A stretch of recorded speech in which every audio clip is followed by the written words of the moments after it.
Thanks for bearing with us while we do some technical work. I am really excited to announce our next speaker this afternoon. Stephanie holds 2 Bachelor of Arts degrees from the Metropolitan State University of Denver, one in linguistics and one in theoretical mathematics. That means she's way smarter than I am. While a student there, she led the award-winning Secular Student Alliance affiliate that developed unique and widely successful events, including Food for Freethought and the Pseudoscience Fair. She also brought in notable speakers such as Michael Shermer and James Randi to speak on campus. She joined the Richard Dawkins Foundation for Reason and Science in March of 2013, where she works miracles, and I get the privilege of getting to bug the crap out of her on stuff related to openly secular all of the time. Stephanie is a trans woman living full-time as her gender in February 14 and began her medical transition in March of 2014. Today she is presenting Trans 101, helping us understand trans basics and how you can better relate to, include, and support trans students in your secular community and, you know, as a decent human being. Please welcome Stephanie. All right. I'm not going to be able to follow that, so it's all good. She was very flattering. I won't be able to do a lot of Q&A if I really run up against time because I have to go to my airport. So you're going to see a place where you can ask me questions online and I'll be answering them like at the airport. So if you really have questions, I will just seriously answer questions from you guys. So yeah, I work for IDFRS. I don't know if you've ever heard of Richard Dawkins, kind of no-name author. Pithy biologist. So yeah, it's awesome. I love working there. Let's get into the meat of it because I got a lot to do. Who am I? I'm an atheist. I don't know, that was probably pretty obvious, I hope. I'm agnostic. I'm a humanist. I'm a skeptic. This does end. That one we're going to talk about in a second because that's probably confusing a lot of you, which is good. That's why we're here to learn. I'm a woman, I'm a trans woman. Let's talk about those last 3. When I say I'm male, I'm talking about my sex assigned at birth, my biological sex. When I say I'm a woman, that's my gender, how I identify. And when I say I'm a trans woman, that's literally what I am, by definition. Now, I do need to say that these are descriptive words. Descriptive words do not define you. These words only describe things about me, but they don't tell me who I am. So if you want to know who I am, you have to get to know me still, because human being. I know, it's a crazy notion.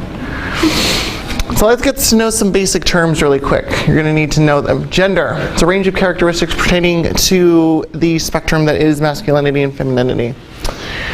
Sex is something that adults who love each other. Oh, wrong definition. Haven't done this talk in a while. Either of 2 main categories, male or female. You guys can read. I don't need to read it for you. Cis, C-I-S.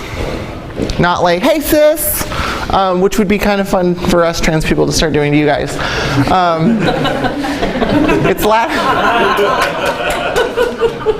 It's Latin for same side, refers to those whose sex match the gender, the sex they were assigned at birth matches their gender. And trans, which means across, is Latin for those whose sex does not match their gender identity. So I'm going to give you a to-don't list. I know that's really awkward looking, but still.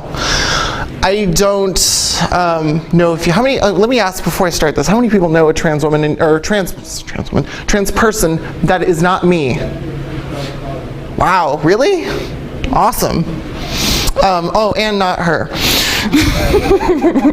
Kidding.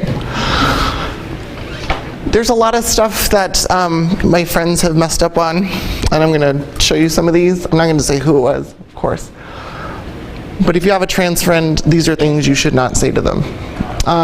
You're lucky because you don't have a period. That might be one of the most patronizing things my girlfriends tell me. As bad as it is, I'm aware. Cramps are awful. I get it. I'm not stupid.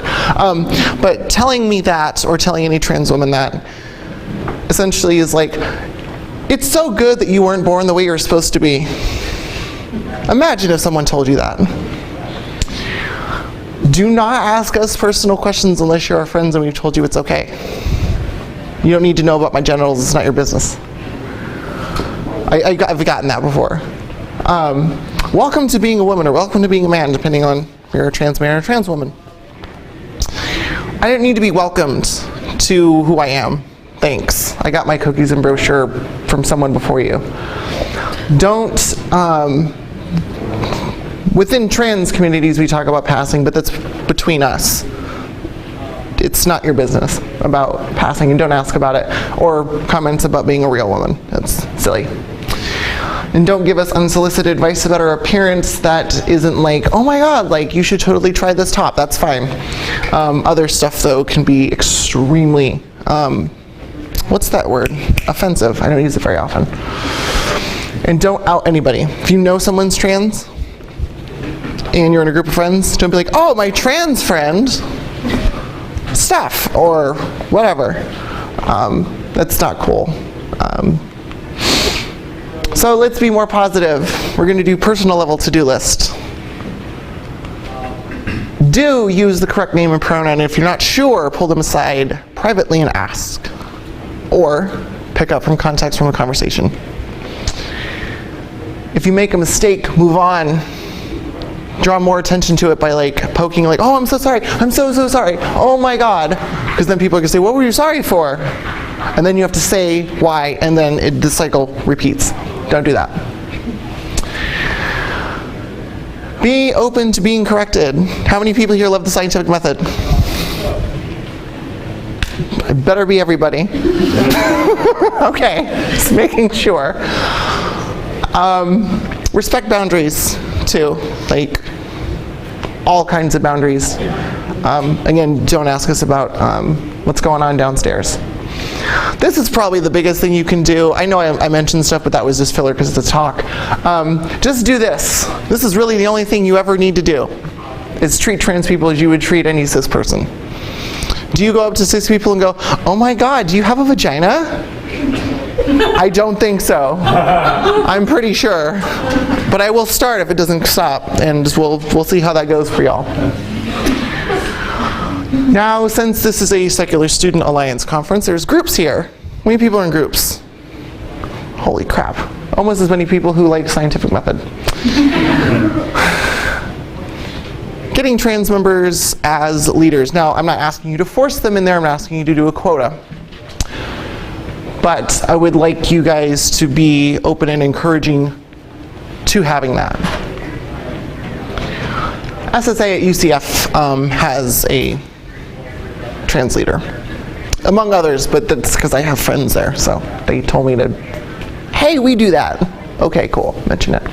Safe space certification. This is different from secular safe zone. This is the where, not to tell you guys stole an idea, but from where the idea was inspired. Stolen. At least Liz is honest. So that's where you can get your group, if you have like a meeting place or something, safe space certified, so that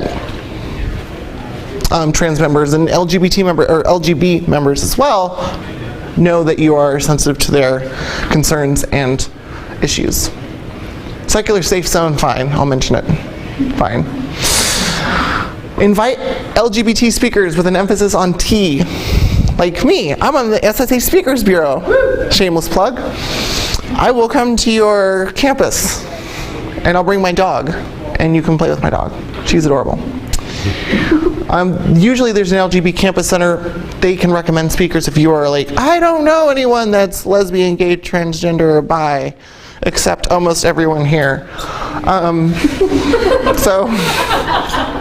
Or pan, or queer, or whatever I is. I can't remember what it is. Or asexual. What's that? Intersex, that's right. Boom, thank you. A longer talk that has that in there. You can go to your trans community resources and centers. LGBT centers might be able to recommend a specific trans community. I have a list for you, so y'all just wait and you take frantic notes. Engage the campus community on issues of intersectionality. That's a word, and I'm not going to say it. So like trans rights, that's probably the biggest thing you can do. Right here. So bathroom stuff, you can advocate for having equality for your trans members. Not calling them out, but being like, hey, this is a thing and there needs to be equality in this area, and school, you're sucking at it, and here's how you need to fix it. Oh, wow, we just had that word. I'm not going to say it again. So, what are the 3 things you need to do? You need to advocate, you need to advocate, and you need to advocate. And probably a little bit of advocating. So you need to advocate for gender equality on campus. We just talked about that. All gender bathrooms are gender neutral bathrooms. You need to advocate against, it's a weird sentence, bad stuff, can't English, employment discrimination based on protected classes. You need to be against housing discrimination. There's lots more. And discrimination in public accommodations. There we go. I can speak English. It's my second language after sarcasm. Here's where you get to frantically write notes, and I do want to give you time to write these down. These are all resources for trans people. Glad, and I made little bit.ly links for you specifically, so it's easy because all of these links are atrocious. You can go to transwhat.org, you can learn all sorts of things about trans people. You can figure out how to speak to us, what it's about, more etiquette that kind of goes with that. You can learn more basics. I actually give a longer talk that is just basics, and things like misconceptions such as trans not being a sexual orientation, even though it deals with your sex. It's not a sexual orientation, it's gender, and those 2 things are not, I said this at the panel, non-overlapping magisteria, and the only time that actually works. Now, hopefully, we've gotten to the end on time-ish so that I can actually take questions, because that's probably my favorite part. If you need to ask me questions anonymously and you don't feel like you want to ask me something a little more personal and you don't want me to know who you are, you can ask me on Ask FM, because I have an account, and I will answer anything you ask me. Literally. So I will now take questions. Or not. I can just stand here and look at you, because you're all very pretty. Yes? What do you have to say about what seems to be the pressure in society to identify as either male or female? I am a huge fan of gender fluidity, which is what he's referring to. Gender is a spectrum, and even though we class it as male or female, there's a large spectrum. I know a lot of trans women who, for a lack of a better term, kind of butch looking, but they're still women. If you can get over the fact that some cis women look more masculine, like butch women, or gay men, some gay men are a little bit more effeminate, then you can deal with trans people. It's very easy. Come on, someone be brave and ask me something really awful. Oh, not awful. I was wondering, do you ever guest star on any podcasts or anything like that? Do you ever guest star on any podcasts? Of course.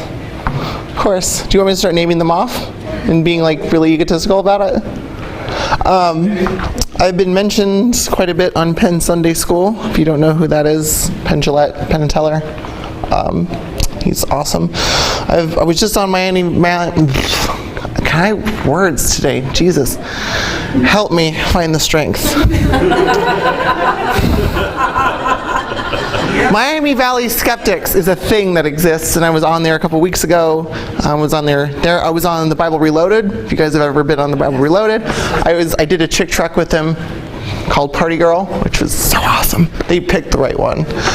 Let's see, what else have I been on? I've been on a lot of podcasts. It's hard to list all of them at once, so I'm sorry. But I do have a new website I'm starting, thinkskeptically.com. So that'll be getting done here pretty quick. But yeah, I do. If you want, I'm gonna have my business cards up here in case you need to get a hold of me. Yeah, they're awesome. They say Richard Dawkins Foundation because that's where I work. And I'm literally just going to leave a stack of these here. So if you want to come get them, they're on the podium. Yes, my dear in the back. Do you know of any scholarships for trans people in college? I certainly wish I did, and that's something I'm going to now take notes on and make sure I know for the future. Thank you. Here and then to you. Well, there are a few. There's a trans student education resource, which is they just did a scholarship and I was a finalist. So that's one. There's another one. There's a few others, but that was one that came to mind. But my question was, how did you integrate atheism and trans activism?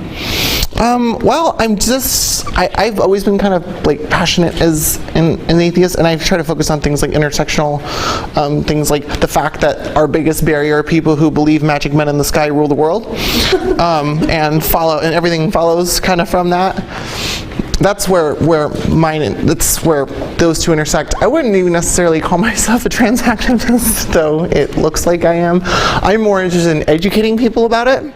That doesn't mean I don't care about the outcome of the activism, but I have a job that's entirely activism already. I can't do both, but I can educate, and that's also what my YouTube channel does for skeptical topics like GMOs and chiropractors and astrology and chakras, and I got sued by a faith healer because I told him he was wrong, which was so much fun. Google that. Google Adam Miller faith healer and see how the rest of the world reacted to him suing me.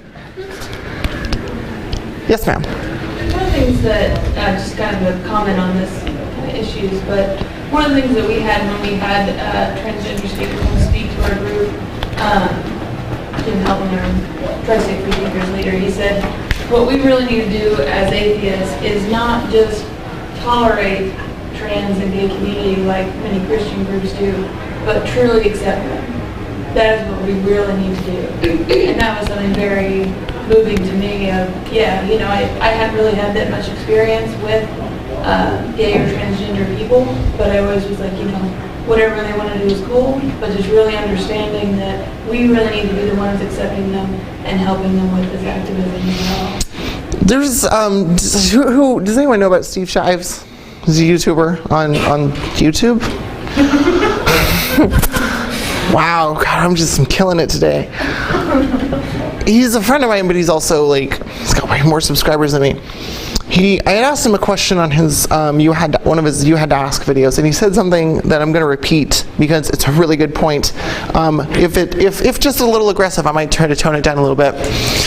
And it's piggybacking on what she just said, and relates to the fact that I asked you to treat trans people like cis people. It's not up to trans people to make you comfortable with who we are. It's up to you to get over it. I love that he said that. He said it with lots more cuss words, which I'm not against, obviously, if you've heard me talk the whole conference, but I'm on video and I'd rather the SSA not have to bleep stuff out. So I'm being slightly more careful with my language that I can't speak today. So anyway, more questions. Yeah, we got time for lots more. Yeah. So at the beginning, you kind of went through the do's and don't list quickly, and I feel like I wanted to maybe just spend a little bit more time on those because I thought that, and there was something on there I didn't understand, and I thought, sure, if it's something I shouldn't do, I should maybe understand at least the context of what it is, so I make sure that Let's back up. I have no problem doing this, except it just takes a while. Anything about passing? I don't know what that means. Cool. I have no. See, this is why I want to ask questions, because I have to like kick. If you saw the original talk, it's ridiculously long, so I had to like cut this way down for you guys.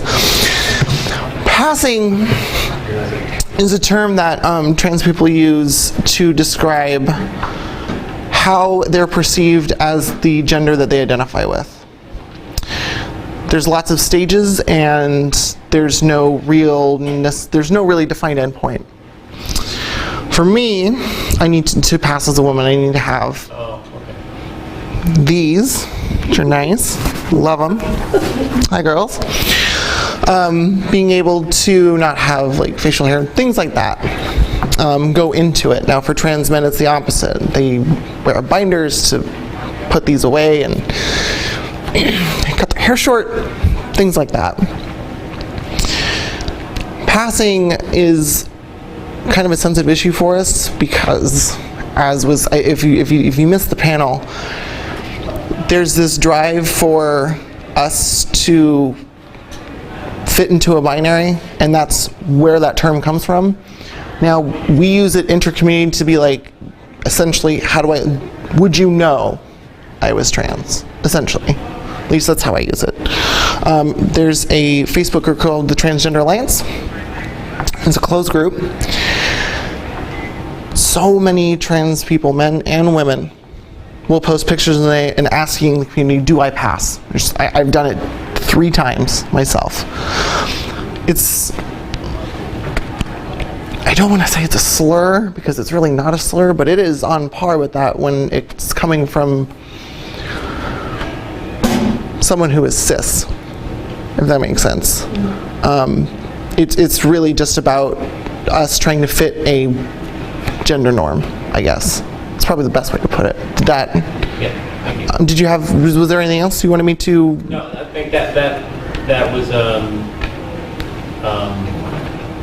the main thing. I guess did you see John Oliver's segment on I did. last week tonight? Mm-hmm. I thought He was spot on. You all should watch that. Yeah, it was. Seriously. Yeah, especially the thing with about personal questions. That was so funny. Unless you're having sex with them, it's none of your business. Crazy notion. Yes. So I was discussing this with a friend, and for people who are gender fluid and they might seem, cis, but they prefer they, and it's not an obvious thing that they would want it. Do you think that it's okay to just generally, normally call people they until they correct you? Or obviously if it's explicit from the beginning, you would say he or she, but... My general rule is to, if they're gender fluid, they're gender fluid and you're unsure, I generally start out if you're within a group. Yeah. If you're in a group, it's easier. But let's go to a one-on-one, because I think that's what you're really asking. Yeah. You can politely just say, "Hey, I don't want to offend, obviously, but I want to make sure I'm getting this right. What are your preferred gender pronouns?" And that way you're not like, "Oh, I noticed that you kind of look like Hulk Hogan, but you have boobs. What do I call you?" You don't want to quite say anything like, "What do I call you?" or things like that. You just say, "Hey, what are your preferred gender pronouns?" We do that all the time in our therapy groups and things like that. It's pretty normal for us. There was a suggestion we had last night. We were talking with August, and it was a really good idea. If you're in your groups, when you go around and introduce yourself, instead of just asking for name, what your major is, how tall you can jump, or how high you can jump tall, Jesus. Instead of asking those kind of things, or in addition to, you can say, everyone go ahead and introduce themselves, tell us your name, what your major is, and your preferred gender pronouns. Even if you're cis, because that'll get the cis people going, oh, there are other people here. Crazy diversity. So that kind of helps do that. So guys, do that please in your groups. Make sure you're asking that question, because someone who is gender fluid might not have, they might not want to speak up. And so I've been told to shut up. So I will be leaving to the airport now. So thank you so much.